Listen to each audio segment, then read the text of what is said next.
Let's face it, as a new startup founder, you don't have a ton of time.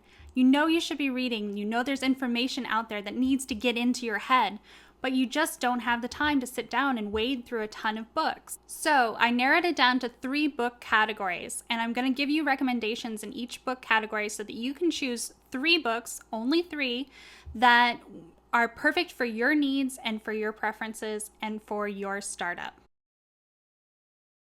The first category of books that I'm going to go over are practical books. They're foundational books designed to give you the skills you need to start a startup.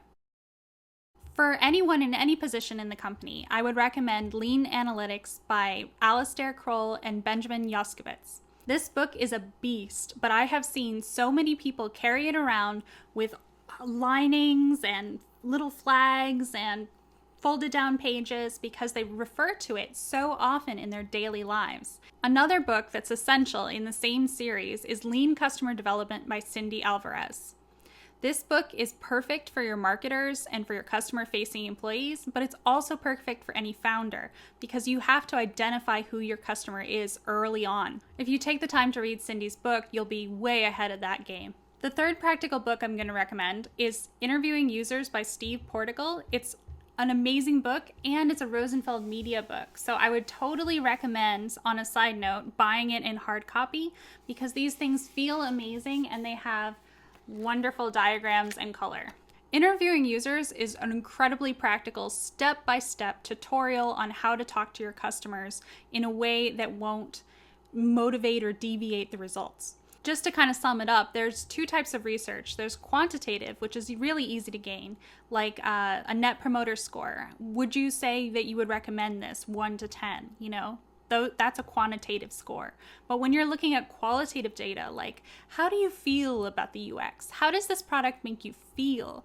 Then you're going to want to buy this book because this book is going to help you not screw up that data. The second category of books I'm going to recommend are the motivational books. These books are going to be a little more touchy-feely and a little less hard practicality. But trust me, if you're starting a startup, there are definitely days where all you want to do is curl up with a good motivational book because you need that extra push. Which brings me to the topic of my next book. The War of Art by Steven Pressfield is all about resistance. He kind of defines it as the feeling that you get when you know you're going somewhere that pushes you in the opposite direction. So every time that you think about starting a startup, every time that you think about taking a chance, every time that you think about making it big, the fear that creeps in, that's resistance. This book is about battling that feeling. The next book I want to discuss is Ella Luna's The Crossroads of Should and Must. It is such a motivational book and it is so beautiful. Do not buy this one on Kindle. You're going to want to have it for yourself. You're going to want to give away copies. It is just a wonderful inspirational tale of her own story that sort of universalizes to everyone's story. And I want to show you some of the illustrations in it. So you can just see how colorful this is. It's really good. How long will you wait to honor who you are? It's just a good book. Read it. Okay, then there's Steal Like an Artist, which has a book. This is the journal version. It's by Austin Kleon, who is a reductive artist. He takes newspaper and blacks out portions of the text in order to make poetry. Although this book was written for artists, a lot of the information carries over to the startup world, such as how to take an idea without really stealing it, how to avoid offending someone, how to avoid litigation, how to avoid taking it from somebody, and instead how to build and advance and create your own thing. The last category of books is organizational, so books that you should read in order to be a better leader and to be a better teammate. As a special mention, I'm going to bring up this book here, Make Your Mark, The Creative's Guide to Building a Business with Impact. This is from 99U, the people that did Behance. The cool thing about Make Your Mark is that it sort of bridges these 2 areas. It's motivational in the sense that it wants you to go out and do something to create change in the world. And it's also organizational because it's like how to wrap your business around the concepts and ideals that you believe in. So the first real book in organizations that I'm going to mention is The Hard Thing About Hard Things.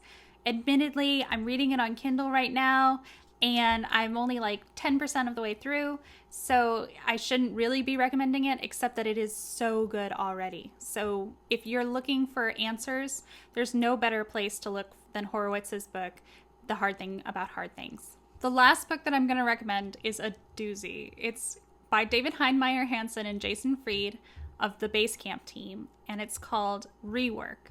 It's a really simple, easy to read book, but it has a lot of hard-hitting concepts. Even if you read another book in this category, such as The Hard Thing About Hard Things or Make Your Mark, I would definitely recommend picking this up in addition to it, since it's really a quick read. This book is business changing. It makes you question things that you've held true for a long time, such as growth is good and I need an office for my company.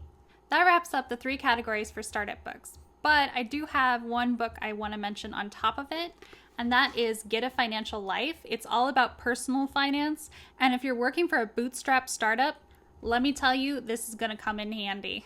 So that wraps up my book recommendations for today. Thanks. If you enjoyed the video, please like, subscribe to the channel, or if you understood the joke on my Kindle, please leave a comment below. I'd love to know how many of you did.